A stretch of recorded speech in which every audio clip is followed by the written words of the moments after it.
সমিতি, আইনজীবী ফোরাম এবং বিজিপি এবং অন্যান্য নেতৃবৃন্দ সবাই সম্মিলিতভাবে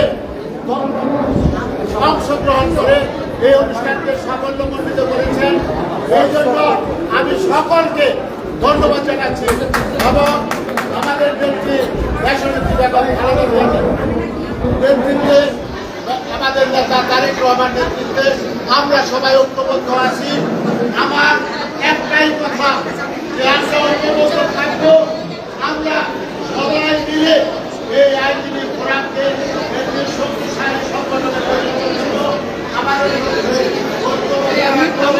আমরা কোনো ফেসিস্টকে নারায়ণগঞ্জের কোনো ধরনের সুযোগ দিব না।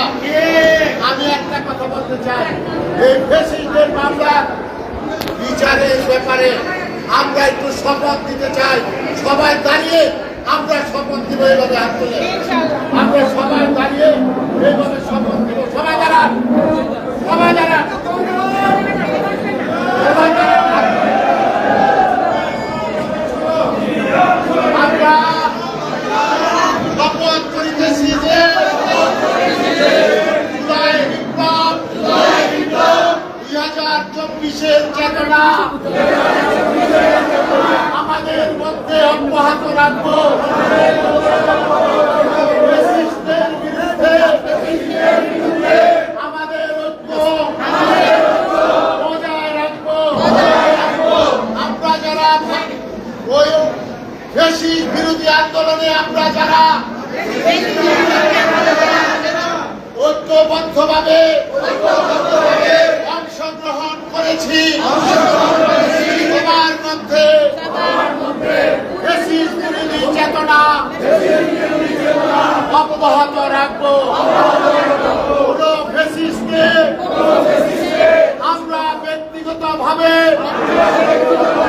দলগতভাবে কোন ধরনের পৃষ্ঠপোষকতা করব না,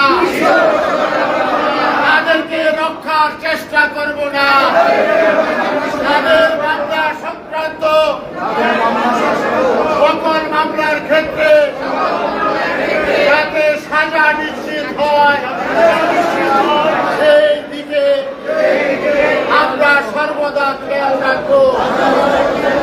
প্রভু আমাদের শপথ কবুল করুন। আমিন।